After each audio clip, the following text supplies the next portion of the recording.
Welcome to the पाठशाला। जैसा कि आप लोग जानते हैं कि हम इस वाले जो है सीरीज में हम पेपर को जो है डिस्कस कर रहे हैं। पिछले साल के आए हुए सारे 50-51 सेट एक एक करके डिस्कस कर रहे हैं और पूरे डिटेल में डिस्कस कर रहे हैं, ताकि आपको ये समझ में आए कि पेपर का पैटर्न क्या होता है, आप जो तैयारी कर रहे हो तैयारी आपकी किस दिशा में जा रही है। यहाँ पे मैंने ये माइंड बाउल का एक कॉन्सेप्ट वाला एक फिगर इसलिए बनाया है क्योंकि आप 2 सेट कर चुके हो, तो ऐसा तो है नहीं कि सारे के सेट में सब कुछ आपको आ रहा होगा।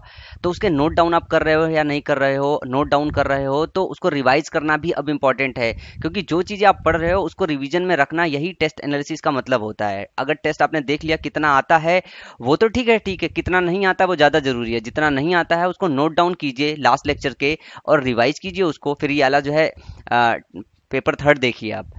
तो बात करते हैं, आज जो है 2 सेट हम ऑलरेडी कर चुके हैं, 27 अगस्त के दोनों सेट निपट चुके हैं। अब बात करें हम 28 अगस्त के फर्स्ट सेट की। आज ये हम तीसरे पेपर का डिस्कशन कर रहे हैं, इसका पूरा एक्सप्लेनेशन देखेंगे। अब जैसे जैसे पेपर आगे बढ़ता जाएगा, जब हम डिस्कशन आगे चलाते चले जाएंगे, तब आपको समझ में आएगा जो 50 दिन की स्पेशल क्लासेस है और 45 दिन की स्पेशल क्लासेस है वो स्पेशल क्यों है, वो क्यों आपको 40-45 नंबर टीयर 1 में दिलाने में मदद करेगी, वो 160 प्लस मार्क्स निकालने में कैसे मदद करेगी आपको टीयर सेकंड में। वो जैसे आप पूरे पेपर का एनालिसिस देखेंगे आपको समझ में आने लगेगा कि मैं ऐसा क्यों बोल रहा हूँ। चलिए डिस्कस करते हैं आज का पेपर। सबसे पहले क्वेश्चन नंबर 76। जैसा कि आप जानते हैं कि पिछले साल में 76 से लेके 100 तक इंग्लिश का क्वेश्चन हुआ करता था। तो 76 क्वेश्चन नंबर इस सेट में था कि सबसे पहले आपको स्पेलिंग चेक करने के लिए दी गई थी कि मैन ओवर की स्पेलिंग आपको बतानी थी। सबसे पहले तो मैन ओवर की स्पेलिंग के साथ साथ आपको मतलब पता होना चाहिए। ये वन वर्ड सब्स्टिट्यूशन में भी पूछा जाता है। इसका मतलब होता है जैसे कि कुशलता, इसका मतलब होता है कुशलता। इसमें से कोई एक स्पेलिंग सही है और मैनूवर का मतलब होता है कुशलता। या इसको ऐसे देते हैं, ए लार्ज स्केल मिलिट्री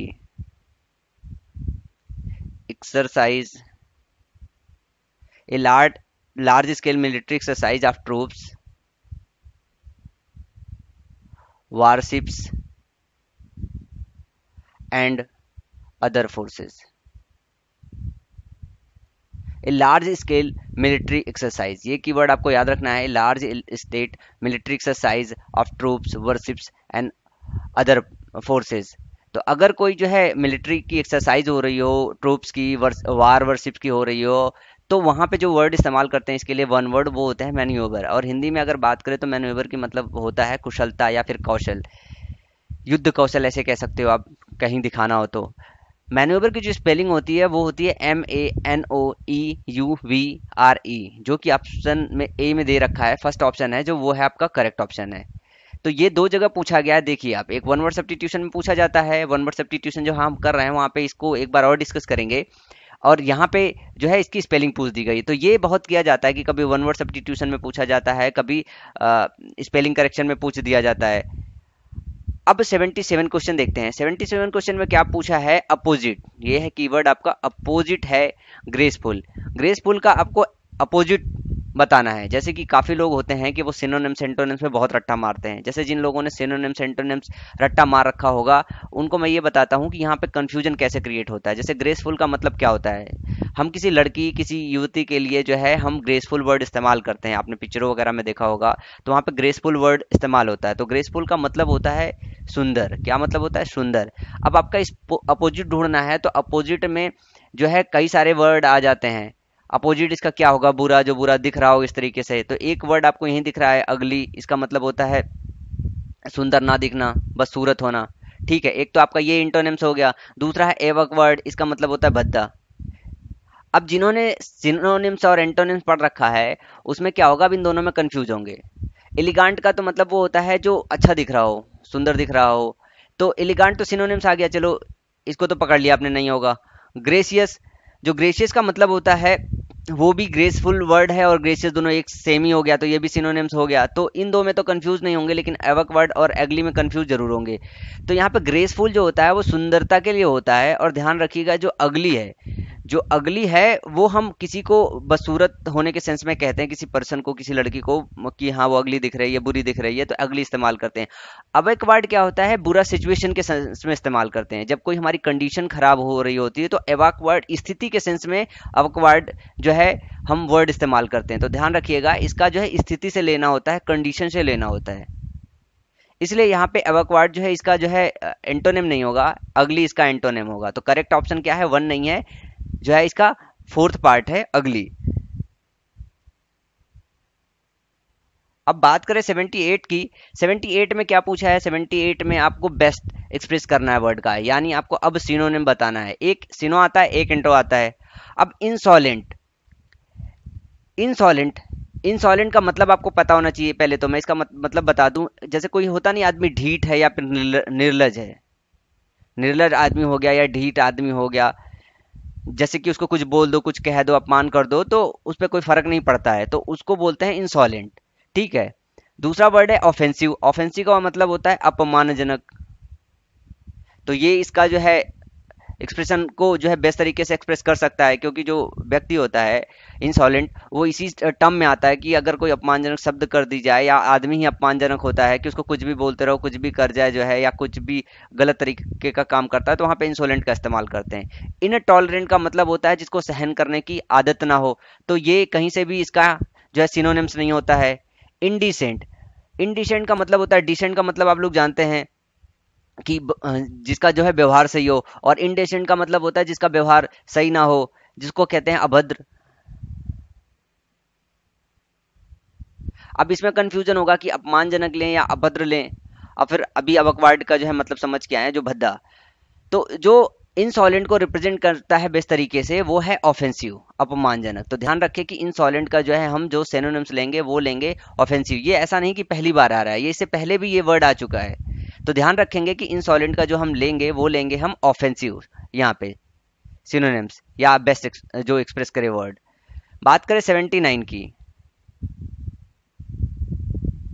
79 में है कि out of the four alternative choose one which can be substituted, यानी वन वर्ड सब्स्टिट्यूशन पूछ रहा है। Someone who is incapable of being quietened or pacified, एक ऐसे व्यक्ति की बात की जा रही है, उसके लिए एक वर्ड का आपका इस्तेमाल करना है जिसको शांत किया नहीं जा सकता है, जिसको क्वाइट नहीं किया जा सकता है, सूद पैसिफाइड नहीं किया जा सकता है। ऑप्शन है आपके पास इम्प्लाकेबल, अनफ्लैपेबल, इनसेटिएबल, इनएक्सप्लिकेबल। इसमें से इनसेटिएबल का मतलब होता है कि जिसको संतुष्ट ना, जिसको सेटिस्फाई ना किया जा सके, सेटिस्फाइड ना किया जा सके, जिसको सेटिस्फाइड ना किया जा सके उसको इनसेटिएबल बोलते हैं। अनफ्लैपेबल, इसका मतलब होता है कि सॉरी, जो शांत रहता हो। क्या? जो शांत रहता हो, जो शांत रहता हो उसको इनफ्लैपेबल बोलते हैं। मतलब जो अपने फ्लैप, मतलब फ्लैप ऐसे विंग समझ लो कि जैसे पक्षी वगैरह होते हैं ना, पैर फैला रहे हो, तो जो अपने पैर फैला ना सके, जो बातचीत ज्यादा ना करे, उसको तो अनफ्लेमेबल होता है कि शांत रहने वाला व्यक्ति। इम्प्लाकेबल जो आपका वर्ड होता है, ये होता है मतलब जो है कि अगर किसी आदमी को शांत करो और वो शांत ना होए, तो वहां पे वर्ड इस्तेमाल किया जाता है इम्प्लाकेबल। तो जो इसका ऑप्शन होगा वो होगा पार्ट 1। अब बात करते हैं आगे। अच्छा सॉरी, लास्ट वाला रह गया, इनएक्सप्लिकेबल। इनएक्सप्लिकेबल का मतलब होता है कि जो एक्सप्लेन ना किया जा सके, जो एक्सप्लेन ना किया जा सके, इनएक्सप्लिकेबल। अब नेक्स्ट है government by department of the state. ये थोड़ा सा ट्रिकी कर दिया गया है, इसके पहले भी पूछा गया है। जैसे ब्यूरोक्रेसी, ये इसका ऑप्शन ब्यूरोक्रेसी होगा। इसका मतलब होता है कि अगर नौकरशाहों के द्वारा अगर चलाया जा रहा है गवर्नमेंट, तो हम बोलते हैं ब्यूरोक्रेसी। अब यहाँ पे उसकी जगह जो है डिपार्टमेंट ऑफ स्टेट दे दिया है। तो ये चीज आप ध्यान रखिएगा कि डिपार्टमेंट ऑफ स्टेट के द्वारा जब भी गवर्नमेंट चलाई जाएगी तो हम ब्यूरोक्रेसी बोलेंगे। ऑटोक्रेसी क्या होती है? जब एक आदमी होता है, जब किसी आदमी का जो है, हम किसी एक आदमी से गवर्नमेंट चला रहे हो, तो ऑटोक्रेसी बोलते हैं। ओलिगार्ची क्या होता है? ओलिगार्ची वो होता है कि अगर कुछ लोगों का समूह, कुछ लोगों का समूह अगर गवर्नमेंट चला रहा है तो उसको ओलिगार्ची बोलते हैं।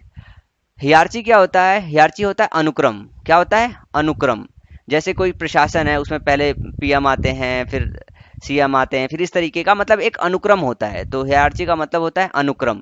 तो ध्यान रखिएगा कि ये अनुक्रम है। ओलिगार्ची मतलब होता है कुछ लोगों के द्वारा गवर्नमेंट। ऑटोक्रेसी होता है एक सिंगल आदमी के द्वारा जो है गवर्नमेंट। और ब्यूरोक्रेसी का मतलब होता है नौकरशाहों, ब्यूरोक्रेट्स के द्वारा गवर्नमेंट, या फिर डिपार्टमेंट ऑफ स्टेट के द्वारा जो है गवर्नमेंट। बात करेंगे 81 की। 81 में है आपका द किलिंग ऑफ रेस। पूरा का पूरा रेस किल कर देना, इसको बोलते हैं जीनोसाइड। जीन जो वर्ड होता है आप लोगों को पता होगा, जीन वो होता है जो रेस, किसी जो है पूरे पूरे रेस की उत्पत्ति का जो है मेन फंक्शनल यूनिट होता है। तो यहाँ से आप ऐसे याद रख सकते हैं कि killing of race is genocide. Homicide, अगर मनुष्य वगैरह को, किसी व्यक्ति वगैरह को मारी जा रही है, उसकी हत्या हो रही है, तो वहां पे होमिसाइड होती है। वर्ड है। अगर आपने टीवी सीरीज देखा हो कभी भी जो है यूएस वगैरह के, तो उसमें ये वर्ड बहुत इस्तेमाल किया जाता है, homicide, homicide department. Suicide, suicide आत्महत्या, मर्डर आप लोग जानते हैं। तो जो ऑप्शन था वो था 2 सेकंड, जिनोसाइड। अब बात करें 82 की, ये है आपका इडियम्स। इसका मतलब बताना है for all intends and purposes. मुझे याद होगा कि मैंने लास्ट क्लास में ये आपको बताया हुआ है, for all intends and purposes. इसका मतलब होता है कि प्रैक्टिकली, इसका मतलब होता है प्रैक्टिकली।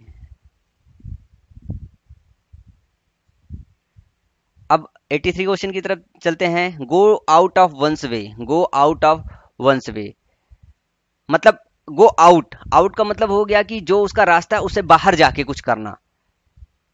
तो डिड एवरीथिंग पॉसिबल, क्या डिड एवरी, अगर उसे कोई काम नहीं हो रहा है, उस अपने रास्ते से भी बाहर जाके वो काम करने की कोशिश कर रहा है, तो वहां पे होता है गो आउट ऑफ वंस वे। उस चीज के लिए इस्तेमाल, उस चीज को दर्शाने के लिए इडियम इस्तेमाल होता है गो आउट ऑफ वंस वे। और इसका मतलब ये होता है डिड एवरीथिंग पॉसिबल। तो इसका ऑप्शन नंबर 3 सही है। अब क्वेश्चन नंबर 84 देखेंगे। In the running, in the running मतलब रेस में है, क्या है, रेस में है। अगर हिंदी में बात करें तो रेस में है, इन द रनिंग रेस में है। अब यहाँ पे देखना है लव्स टू रन, मतलब तो नहीं निकलेगा कि दौड़ने में उसको प्यार है। रनिंग फ्रॉम द लॉ, ये भी नहीं होगा। फिजिकली फिट, ये एक बार सोच सकते हो कि फिजिकली फिट ले सकते हैं कि रेस में है। और चौथा ऑप्शन एक बार चेक कर लो, has good prospects in the competition, competition में जो है अच्छा उसका जो है प्रोस्पेक्ट है। तो ये होता है इन द रनिंग, मतलब ये होता है कि कोई कंपटीशन वगैरह चल रहा है तो उसमें वो हार के बाहर नहीं निकला है, अभी रेस में है, लड़ रहा है अभी। तो ऑप्शन इसका जो है 3rd होने के बजाय क्या होगा, 4th होगा। फिजिकली फिट ना होके has good prospect in the competition होगा। अब बात करें हम क्वेश्चन नंबर 85 की। The sentence given with the blank, यहाँ पे आपको फिल इन द ब्लैंक्स भरना है। अब यहाँ पे देखिए कि ये आपका फिर से आ गया फ्रेजल वर्ब। इसीलिए मैं इन चीजों पे बार बार जोर कर रहा हूं कि जो वकैब का आपका सेक्शन है वो कहाँ कहाँ से कंजिस्ट करता है। मैं जानबूझ के, मुझे जानकारी इस चीज की, मैंने पूरा पेपर एनालिसिस कर रखा है, इसलिए मैं आपको वही चीजें पढ़ा रहा हूँ जो आपके एग्जाम में आता है। अब जैसे ये है, मैं आपको ऑलरेडी पढ़ा चुका हूँ। जैसे मैंने कम बाई का मतलब बताया था आपको, वहां पे कम बाई का मतलब होता है पाना। बाकी और चीजों का मतलब तो नहीं बताया, लेकिन कम बाई का मतलब वहां पे बताया था पाना। कम विथ का भी मतलब बताया था कि कम विथ का मतलब होता है कि किसी के साथ आना, किसी के साथ आना, किसी के साथ आना। विथ का मतलब लगा है किसी के साथ आना। कम टू, कम टू का मतलब ये होता है कि किसी चीज के लिए आना, या फिर कम टू ए कंक्लूजन, किसी कंक्लूजन पे पहुंचना, इस तरीके से इस्तेमाल होता है। कम एट, कम एट जो है वर्ड होता है, इसका मतलब होता है आ जाओ। कम एट समवेयर, इस तरीके से इस्तेमाल करता है कि वहां पे आ जाओ। तो कम एट का मतलब होता है आ जाओ। हिंदी में इसको समझो, कम एट का मतलब होता है आ जाओ। कम बाई का मतलब होता है पाना। कम टू का मतलब होता है कि जैसे किसी स्थिति वगैरह पे जो है कम टू ए कंक्लूजन, किसी पोजीशन पे पहुंचना, मतलब किसी निष्कर्ष पे पहुंचना। कम विथ, कम विथ का मतलब होता है किसी आदमी और पर्सन के साथ जो है आना। ठीक है, अब यहाँ पे सेंटेंस पढ़ो और देखो जो है, अगर आपको ये फ्रेजल वर्ब आपने पढ़ रखा है तो आपके लिए बहुत आसान होगा। जैसा कि अगर मेरी क्लास आपने प्रॉपर तरीके से अटेंड की है तो आपको मतलब पता होगा। जैसे how did you come, come with this book, this rare book. यहाँ पे मतलब यह है कि how did you come this rare book, तुम्हें ये किताब कैसे मिल गई। हाउ डिड, क्योंकि रेयर बुक है, how did you come by, क्या होगा, come by. How did you come by, come by, how did you come by, तुम्हें ये किताब कैसे मिल गई। यहाँ पाना का सेंस है कि तुम्हें ये किताब कैसे मिल गई, तो यहाँ पे लगाएंगे कम बाई। अब बात करें 86 क्वेश्चन नंबर की।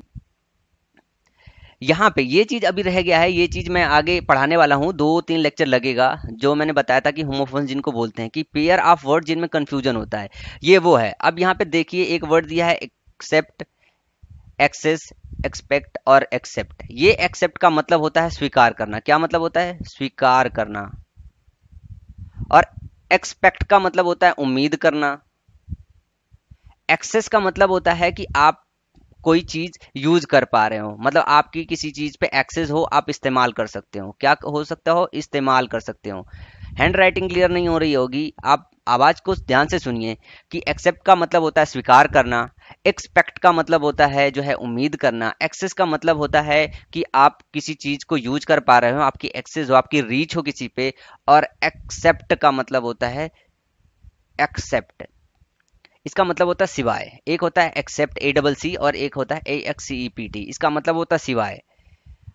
यहां पे आप सेंटेंस पढ़िए, people as they are and have tolerate with their weakness, accept people as they are मतलब लोग जैसे हैं वैसे ही उनको एक्सेप्ट करो, and have tolerance with their weakness, तो उनका जो वीकनेस है उसके साथ रहने के आदि डालो, उस चीज को टॉलरेट करो। तो यहाँ पे एक्सेप्ट वर्ड इस्तेमाल होगा जो आपका फोर्थ पार्ट है, क्योंकि स्वीकार करने के सेंस में यहाँ पे आएगा। तो ये जो है 2-3 लेक्चर होगा जिसमें से 150 के आसपास जो है पेयर ऑफ वर्ड्स है जिनको आपको रट्टा मारना पड़ेगा। उसमें से मोस्टली आपको पता है, बस कंफ्यूजन रहता है, वो कंफ्यूजन दूर करने की जरूरत है। और इन पे क्वेश्चन बहुत बनते हैं, बहुत बनते हैं। मैं बार बार इसलिए आपको बोल रहा हूँ कि सिनोनिम्स एंड एंटोनिम्स, बार बार लड़के कमेंट करते रहते हैं सर ये करा दो, इनकी उतनी इंपॉर्टेंस नहीं है जितनी बाकी चीजों की ज्यादा इंपॉर्टेंस है। ना ही टीयर 1 में इनकी ज्यादा इंपॉर्टेंस है, ना ही टीयर 2 में। तो सिनोनिम्स एंटोनिम्स सिर्फ उतना कीजिए जितना पिछले साल के पेपर्स में आया है। इससे ज्यादा आप करोगे तो परेशान हो जाओगे। जो चीज आपको करना है वो ये करना है कि कंफ्यूजिंग पेयर ऑफ वर्ड्स करना है, फ्रेजल वर्ब करना है, प्रीपोजिशन चार्ट करना है, क्योंकि क्वेश्चन इन पे ही सबसे ज्यादा बनते हैं। अब चलिए आगे देखते हैं। द टू बॉयज, ये देखिए, the two boys each other for the first place. Each के पहले अक्सर करके विथ आता है, आपको इससे याद होगा। तो यहाँ पे दो ऑप्शन तो आप काट ही सकते हो कि contend for and struggle to, इसके पीछे में सोचना ही नहीं है। अब यहाँ पे या तो the two boys fought with each other for the first place, इसका मतलब ये हो गया फॉट विथ का कि वो आपस में लड़ रहे थे पहले प्लेस पे जाने के लिए, या फिर wide with. Wide with, wide का मतलब होता है होड़, कि दोनों लड़कों के बीच में होड़ मची हुई थी फर्स्ट प्लेस, पहला पोजीशन पाने के लिए। तो आपको ये डिसाइड करना है कि फॉट विथ, जो फॉट का इस्तेमाल होता है वो ज्यादातर लड़ाई वगैरह के सेंस में इस्तेमाल होता है। यहाँ पे जो है हम जो इस्तेमाल करेंगे वो इस्तेमाल करेंगे wide with, VIED, wide with each other. एक दूसरे के साथ होड़ में थे, दो लड़के एक दूसरे के साथ होड़ में थे पहले प्लेस की पोजीशन पाने के लिए। अब बात करेंगे क्वेश्चन नंबर 88 की। क्वेश्चन नंबर 88, ये आपका एरर फाइंड आउट करना है पार्ट ए में, पार्ट बी में, पार्ट सी में। The tour of the campus was so good.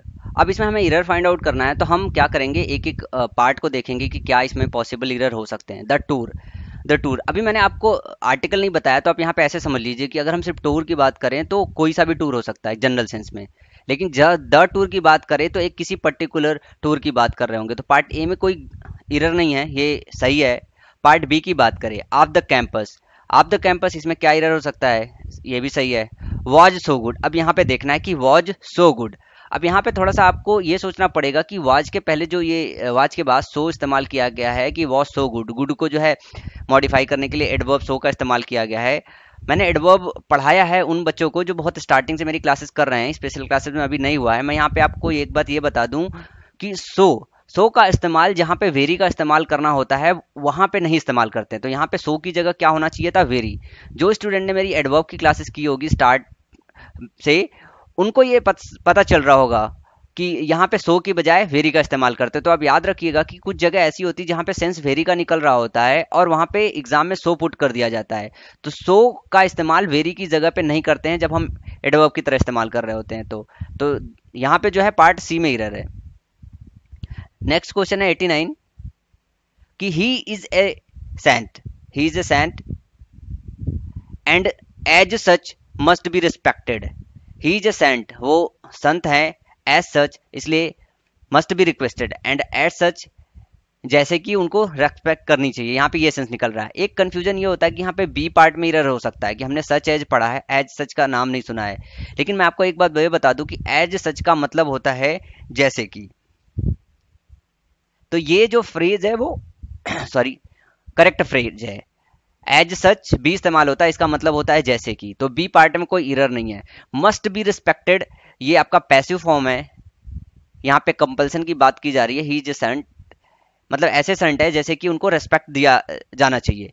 तो ये सेंटेंस में कोई एरर नहीं है। ही इज ए सेंट, ये ओके है। और लास्ट वाला पार्ट है, इसमें जो है पैसिव वॉइस में रखा गया है, मस्ट बी रिस्पेक्टेड बिल्कुल ओके है, कंपल्सन की बात की जा रही है, एंड एज सच, यहाँ पे थोड़ा आपको कंफ्यूजन होगा, बस आपको यहाँ पे ये याद रखने की जरूरत है कि एज सच का इस्तेमाल जैसे कि सेंस में होता है, तो यहाँ पे कोई एरर नहीं है डी पार्ट में। चलिए बात करते हैं क्वेश्चन नंबर 90 की। यहाँ पे भी एरर फाइंड आउट करना है, ये थोड़ा सा इजी क्वेश्चन है। जिनको सब्जेक्ट वर्ब एग्रीमेंट पढ़ा होगा, सब्जेक्ट वर्ब एग्रीमेंट जिन्होंने पढ़ा होगा उनको ये क्वेश्चन देखते ही आ जाएगा। देखो, neither the captain nor his men are afraid of fighting.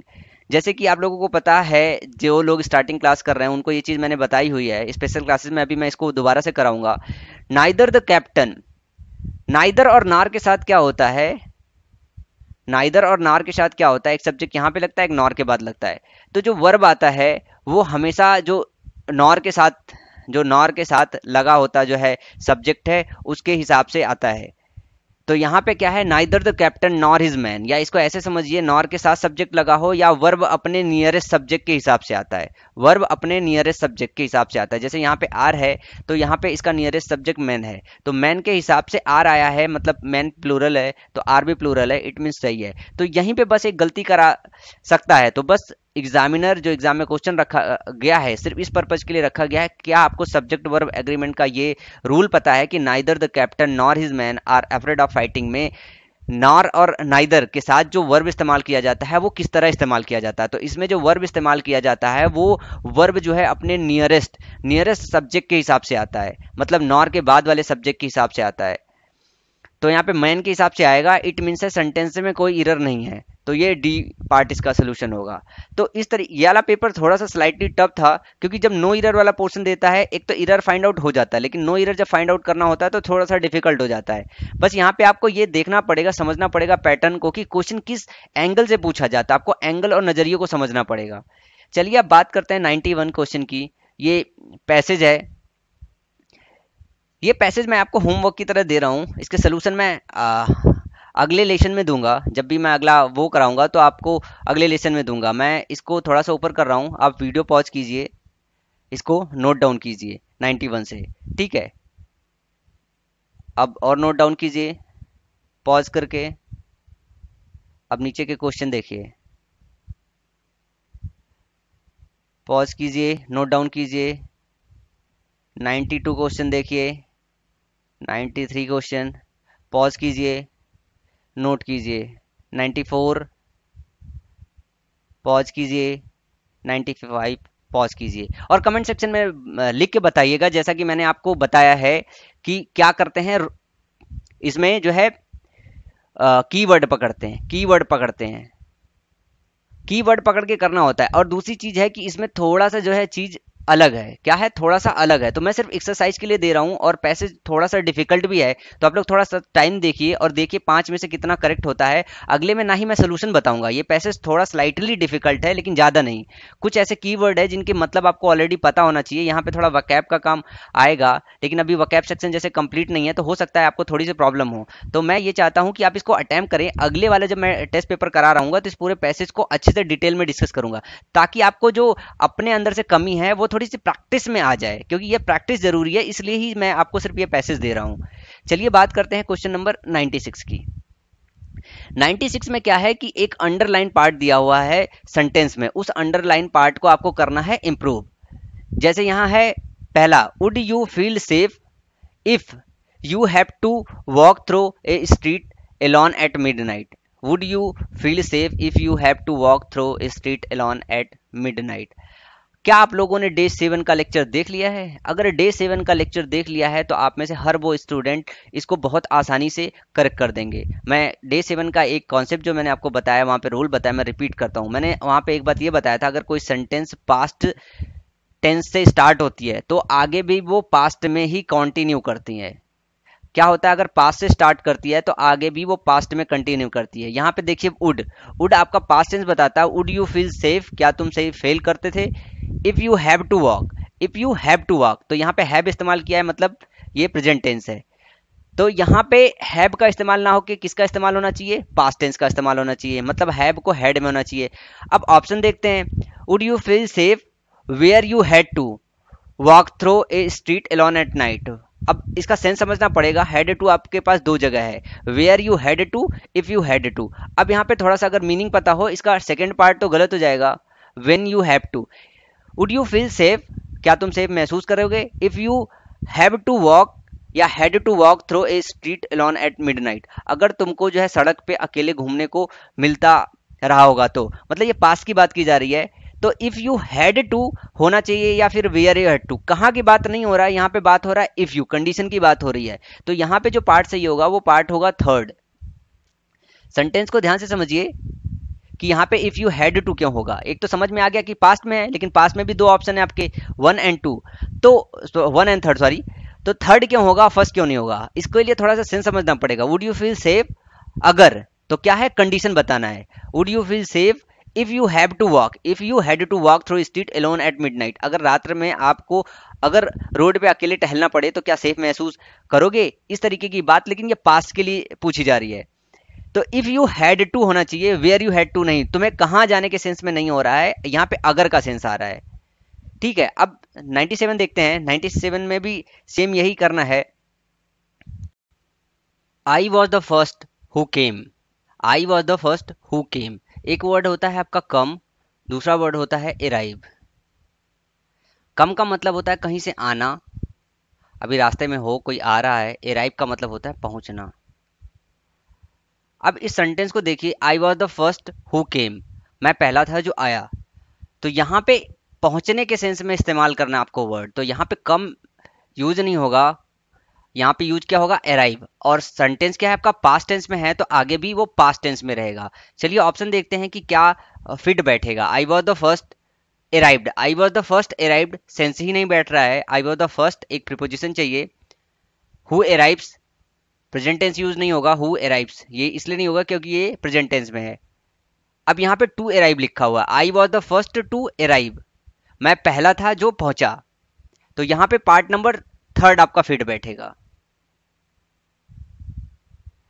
ये टू अराइव एक तरीके से आपका इन्फिनिटी का काम करता है। इन्फिनिटी हम आगे चल के अपने चैप्टर्स में पढ़ेंगे, वहां पे थोड़ा डिटेल में डिस्कशन करेंगे।